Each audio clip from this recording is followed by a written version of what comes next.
guys, welcome to Adriana Chronicles. As you can see, we have a new intro. Hold on, let's clap.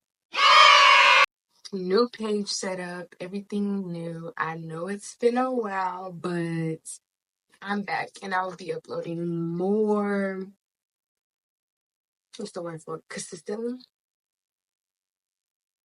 Anyway, you guys will be getting more content and everything. So I hope you guys are having a fantastic day. It is Sunday, so you're probably getting ready for the next week or whatever the case may be. If you don't know who I am Adriana. I am pretty much the head of this page. No, God is, but I'm just his vessel or whatever. So if you know me personally, then hi guys. If you don't, well, welcome to Adriana Chronicles. And we're just gonna go ahead and get started. So guys, today we're going to be reading in Exodus. So we can start in Exodus.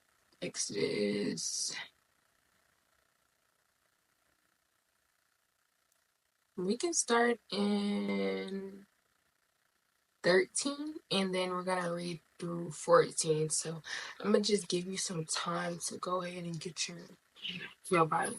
We gonna wait.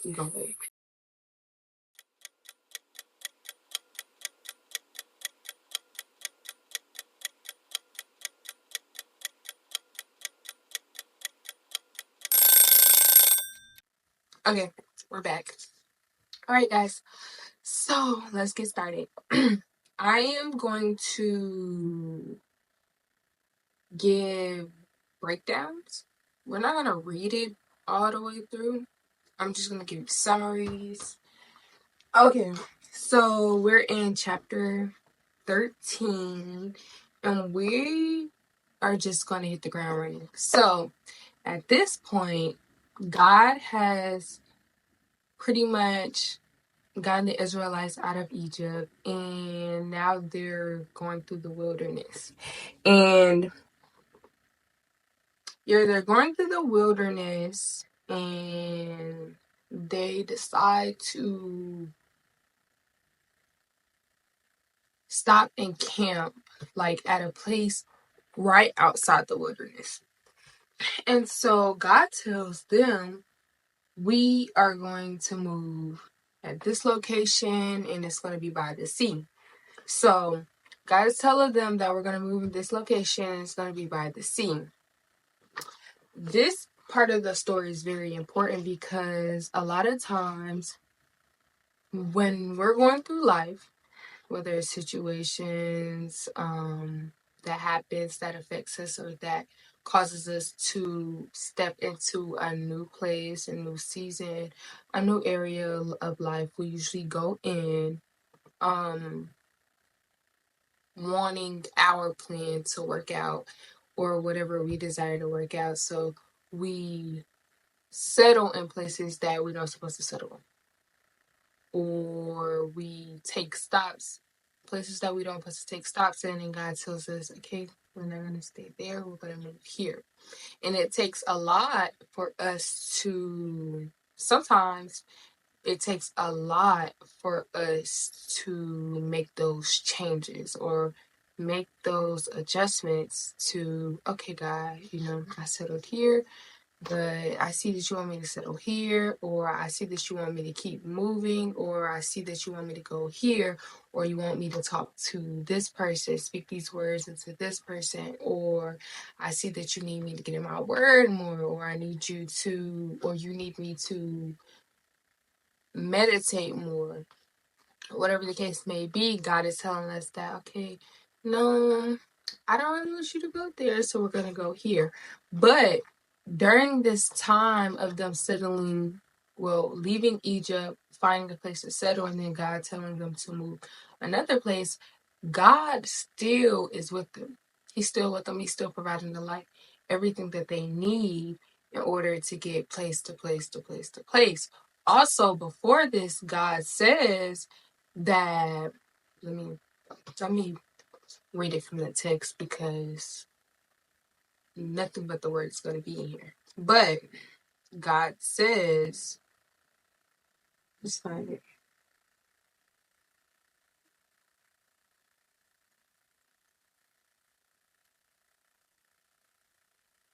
He says in Exodus chapter 13, verse 17, when Pharaoh let the people go, God did not lead them along the road to the land of the Philistines, even though it was nearby.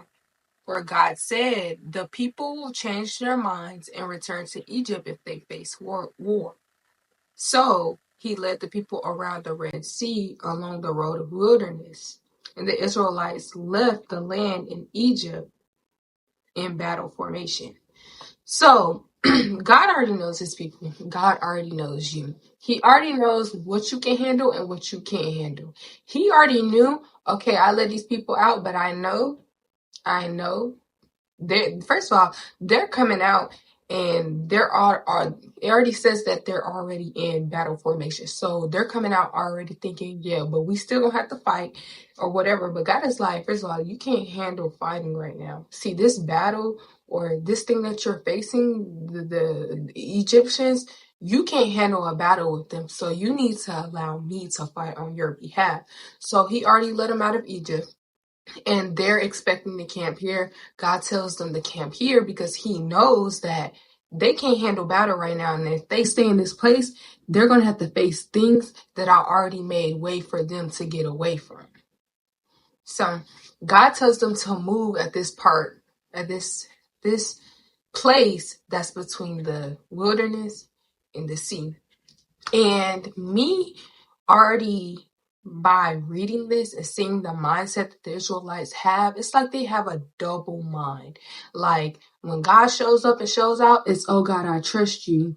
But then when the slightest inconvenience happens or something happens and their emotion gets the best of them, they're like, oh, or they're questioning God, they're questioning Moses, like God didn't ordain Moses to lead you in the first place. So they stop trusting God and they're like, oh, you know what I'm saying? They have so much pride. And what I mean by they have so much pride is because the fact that you are telling a God that has already brought you from captivity and brought you out of that and protected you on the way there, and you're seeing this with your own eyes, and he's already helped you before, you are bold enough to question him instead of like, it's crazy that sometimes we're bold enough to question God, but we're not bold enough to trust him in the things that we that we struggle to trusting him with.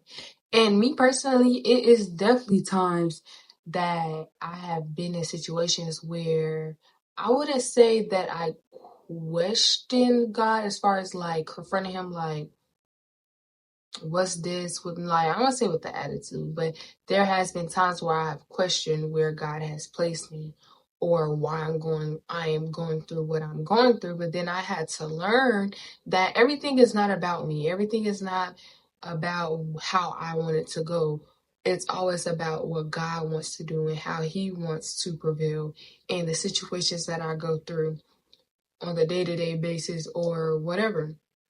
So yes, but let's get back on topic now that we obviously gave an example or whatever. But now God is telling them to move to this place between the wilderness and the sea.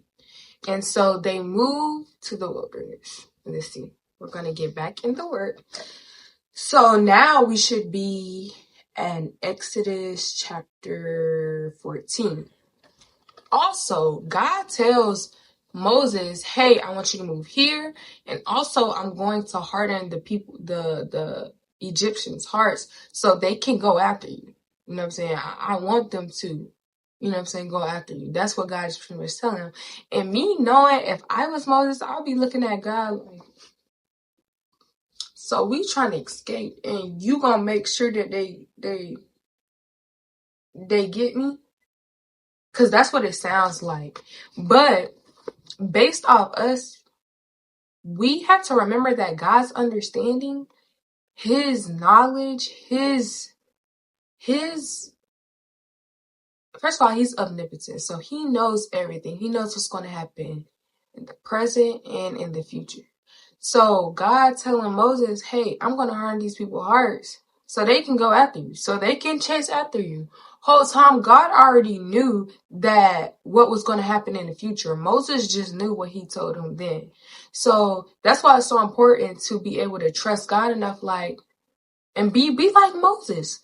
Trust God enough to be like, okay, God, that sounds like a crazy plan, but we're going to do it anyway because I know and that I trust you. And just like how you brought me out the last time, and the time before that, I know that you're going to bring me out this time too. So Moses does exactly that. He does exactly that. So then God says, I will harden Pharaoh's heart so that he will pursue them.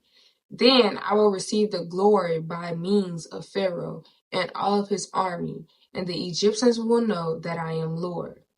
So the Israelites did this. Moses did it. And this is big on listen to what God says all the way. Don't listen to a little sentence that he says and just get out of prayer or get out of spending time with him or get out his word. Read and listen to everything that he says, because the moment that we get one thing that makes us uncomfortable, sometimes we get out of his presence. Sometimes we get back on our agenda than on his agenda because God has said something that made us uncomfortable or said something that brought us fear. Because whatever God says and it makes us uncomfortable, sometimes that's our flesh being disobedient. So our emotions, especially when we're not grounded in his word or we're not used to trusting God, our flesh can react to that small part that he said negatively, and it will it will tempt us, whether we fall into that temptation or not, but it will tempt us to go on our agenda and be like, oh, you just said that part? Oh, you're gonna tell Pharaoh, you're gonna harden his heart so he can pursue us? Oh, that's enough for me. We finna go back. And that's why it's so important to stay in his presence long enough so you can hear everything that he says. I want us to start practicing when we get in when we pray and we meditate and we allow God to speak back to us. I want to challenge that we stay in his presence long enough and then ask him, Lord, is that all that you need me to receive? Lord, is that everything that you want to say to me tonight or at this moment? And then once once he responds, say yes, no, however, that's when we get up. So then they did it. They moved towards the sea, between the sea and the wilderness, and then this what happens. When the king of Egypt was told that the people had fled, Pharaoh and his officers changed their mind about the people and said, what have we done? We have released Israel from serving us. So he gets his chariots ready and took his troops with him. So now Pharaoh's like, first of all, Pharaoh was like, okay, I'm gonna let your people go. God done let him feel all that he felt. And he was like, okay, I'm gonna let your people go. And then God tells Moses, hey, I'm gonna harden his heart and I actually want him to go after you. So then that's when Pharaoh's like, we just let these people go. Baby, we ain't got nobody to build our towers. We ain't got nobody to cook and clean and sweep the dust off our roads. We really just let these people go? No, we finna go get them. And then that's God's process of working behind the scenes. He told you what he was gonna do, and now even when Moses probably didn't even know that Pharaoh was coming back after him until God told him, and even when he's moving the people and that's not even on his mind, God is working behind scenes and he's prevailing and he's doing exactly what he said he was going to do. So now Pharaoh's heart posture has changed and it has hardened, and now he's like, "No, we finna go get these people." Now, just think about that. I want you to think about that. God has blessed us enough for our situations to happen, right? And in our minds, we're looking at, oh, we're going to escape and we might have to look behind our shoulders because of these situations sometimes. But God is like, nah, you know what? We're going to go ahead and get this out the way and I'm going to kill it. So you don't ever have to look over your shoulder again. So you don't ever have to worry about that thing again. We're going to go ahead and get it out the way. And I feel like that is such a blessing because 9 times out of 10, when the Israelites got to the promised land or on their way to the promised land, they probably would have had to keep looking behind their shoulders because they're thinking, oh, we might have to go back to captivity. So I got to stay on defense mode. I can't be at peace in the season that God has now offered me because I'm still scared that my past or that my past enemy or that my past situation or that my past is going to creep back up and come back and get me. So I have to stay on defense mode and I can't be at peace with the promise and the blessing that God has put in front of me now. So God is like, nah, we're gonna go ahead and did that. We're gonna go ahead and kill that off. Yeah, I'm gonna go ahead and handle that. Not we, he. I'm gonna go ahead and kill that. I'm gonna go ahead and handle that. So now the Egyptians are actually going to the Israelites like, yeah, we finna get y'all, cause baby, I'm not finna sweep this dust up, and I'm not finna build that pyramid and these buildings. I'm not finna do that. So we finna come back and get y'all. So now the Israelites, they look behind them and then they see that Pharaoh and his people are like going after them. And they get scared.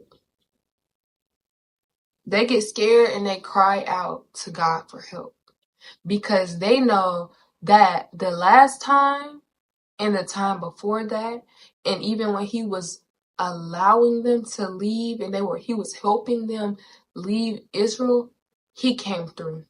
And that shows that they don't have a believing problem. Like, they know that God is going to come through for them, but they have a trusting problem. Like, during the moment, during the season, it's hard for them to consistently and stand firm and trust in God. It's hard for them to stay firm and trust in God, but as soon as they need help, they know to call on him. And I feel like that's us too, because as soon as we get too deep in our emotions, as soon as the situation get to looking too bad for us, we instantly call on God because we know that he's going to help us. But as we're waiting for him to perform, as we're waiting for him to come through, it's hard for us to sit there peacefully and trust him and trust that everything is going to be okay and trust that everything that he said he was going to do, he was going to do it. And I think that's when we need to take a self evaluation and really ask ourselves, how can I say that I trust God? How can I call on God when I need him, but after he gives me an answer or after I enter a part of my season where I don't know how he's going to do this or what he's going to do, it's hard for me to wait and see or wait and allow him to work in my life.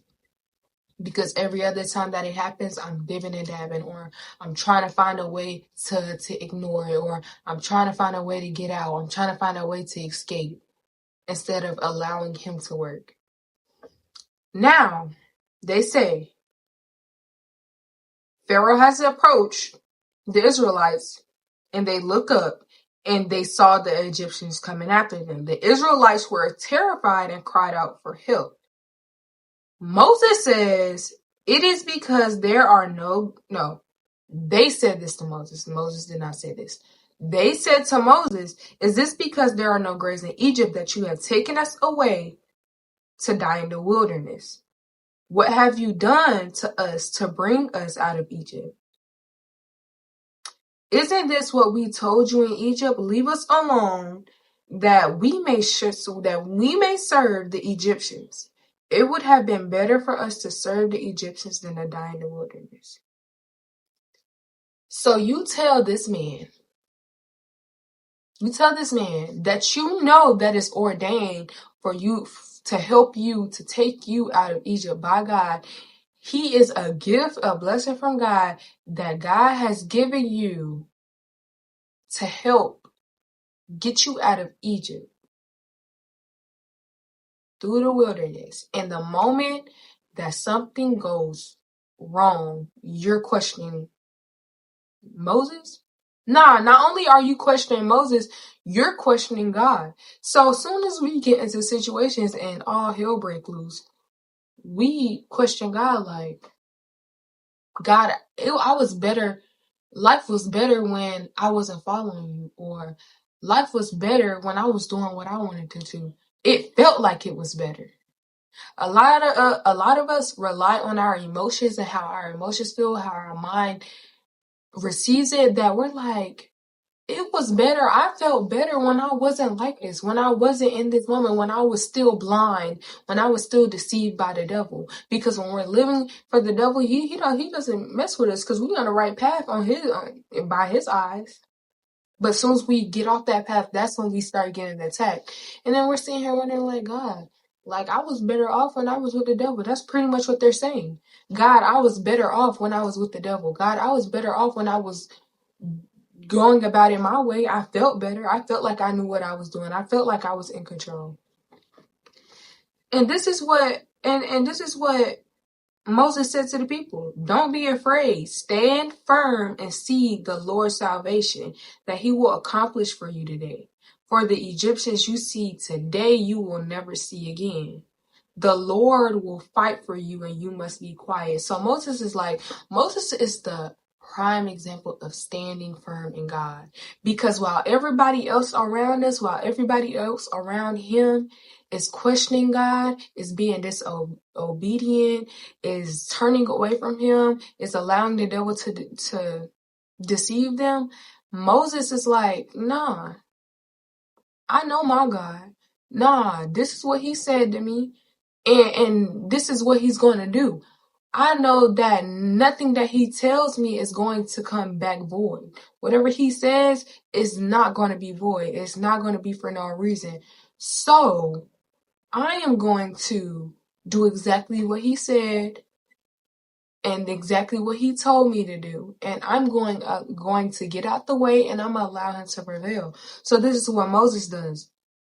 The Lord says to Moses, so obviously Moses had went to God like, God, okay, I see the Egyptians, what do you want me to do? The Lord says to Moses, why are you crying out to me? Tell the Israelites to break camp. God like, baby, I already told you I'm gonna prevail, don't worry, break the camp. Israelites break camp, they break the camp. And now they're like, and then God says, as for you, this is what God says to Moses, as for you, lift up your staff, stretch out your hand over the sea and divide it so that the Israelites can go through the sea on dry ground. As for me, I am going to harden the hearts of the Egyptians. This is the second time telling Moses, yeah, I still want them to go after you. I want them to. Because I know what I'm doing. I want them to go after you. And he says, I'm going to harden the hearts of the Egyptians so they will go after them. And I will receive the glory by means of Pharaoh. All his army, his chariots, and his horsemen. So God is like, yeah, baby. Go ahead and break the camp, and I want you to hold your staff over the water. Hold your staff over the water, and I want you to divide the sea, and I want you and the Israelites to go through the sea. Baby, first of all, thank you, Lord, for giving Moses the courage. Thank you for putting him through whatever you put him through so he can get to this moment and use all those situations that you put him through to prepare him to have the courage and the strength and to have the wisdom and knowledge to do and the understanding and being able to discern your voice and obey you Because if Moses didn't have all those things, if he didn't go through the preparation for him to become a leader, to allow God to use him to move his people out of Israel, I mean not out of Israel, out of Egypt, just imagine how he would have messed this whole thing up. But Moses does exactly that, and the waters split, and the Israelites are able to go through that sea. And I feel like this is so powerful because when we face our battles, when we face our giants and we think we're going to fight the fight and not allow God to fight the fight, we go scared. Not only do we go scared, we go shaky.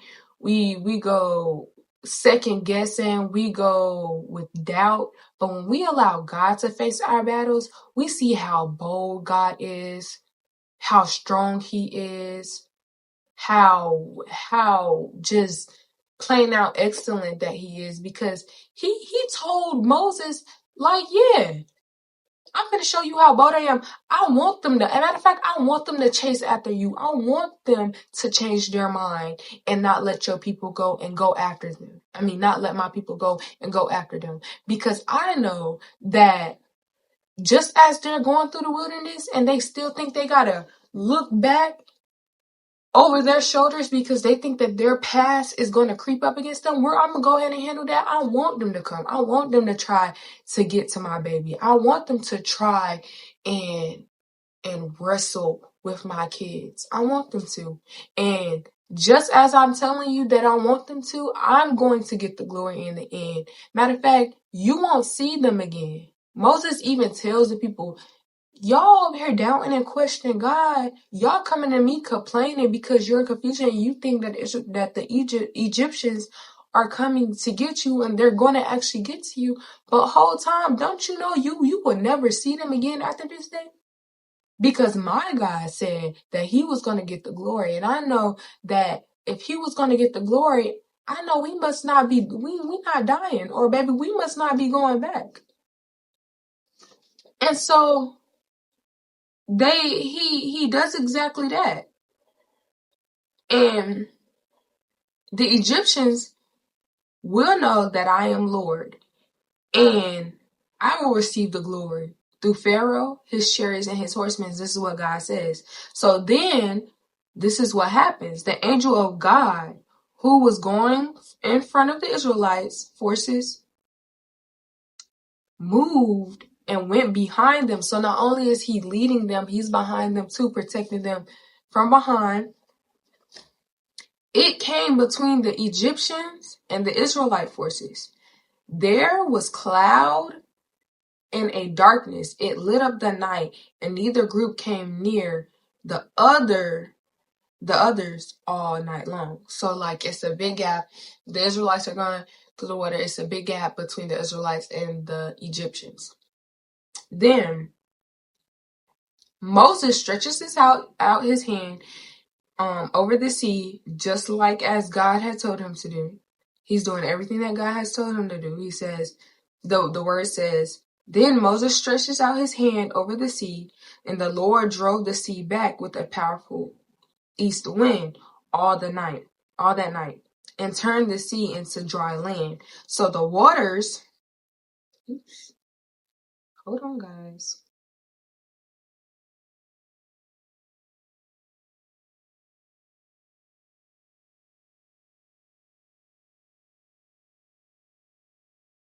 So the waters pretty much split. And so now they're walking through the waters. And then they're going through the waters. And right after they get through the water safely and they're making it to the other side, the waters drop. And all the Egyptians, the past that they were looking back at, the situations that they were scared to go back to, the way that they were scared to death at one moment, and then they're happy and they're filled with joy, and they're thanking God because he did exactly what he said he was going to do, just in the snap of a finger. The Egyptians, the ones that they were scared of, the things that they were afraid of, it all died. It was all defeated in a snap of a finger. And I feel like that takes reference to a lot of our situations, because when we allow God to fight our battles, and we sit back and we be patient enough for him to move and for him to do whatever he needs to do, when he gets the glory, when we're in those final moments and he gets the glory, we realize how foolish we were when we didn't allow him to work on our behalf.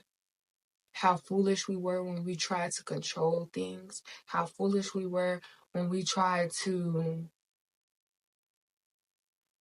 pretty much, control things and do it our way. And we realized how easy it would have been if we did this sooner. How easy it would have been if we didn't question God. Not in the way of, oh, why are you doing this? Or why is this happening? Instead of just sitting back and listening to him and obeying him. And just being obedient. And then verse 29 says, "But the Israelites had walked through the sea on dry ground, with the waters like a wall to them, on their right and their left. That day the Lord had saved the Lord had saved Israel from the power of the Egyptians, and Israel saw the Egyptians dead on the seashore. When Israel saw the great power of the Lord used against the Egyptians, the people feared the Lord and believed in him and in his servant Moses." When it's all said and done, when we finally allow God to work on our behalf and he gets the glory, just imagine. And I feel like that is so powerful, especially with the things that we go through on a day-to-day basis. When we just stop trying to control things, stop trying to go about things our way, and we just allow God to prevail, allow God to speak on our behalf, allow God to move. Don't question him. Don't try to go about it our way. Don't try to move off the path that he has set us on. When we allow him to do that and he gets the glory and we see it and we witness it, now we have a testimony that we can tell to others. Now we can further his kingdom. Now we can be at peace. Now we can be happy because we understood that I let go and I let God, or when I allow God to move and not try to do anything, not try to stop him, I finally get a chance to see that he is God. And he's going to do exactly what he said he was going to do.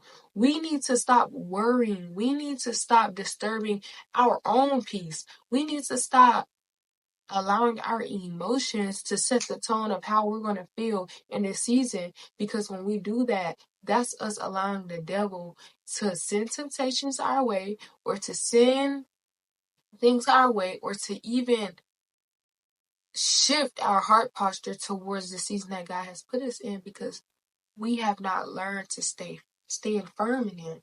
And even after the Israelites, they make a song. They're so grateful. They make a song and they sing unto the Lord. They sing praises unto the Lord. And then another situation happens. And you know what they do? They question God again. Let us not be like the Israelites in their season. Let us not be like the Israelites. Let us be like Moses. Let us start walking more like Moses, with the attitude that Moses had, than with the attitude that the Israelites had. The Israelites, they questioned God. Sometimes they trusted in him. Sometimes they stood firm in him. But most of the time, when things broke loose, or when they got in their own emotions and they made it all about them, they questioned God.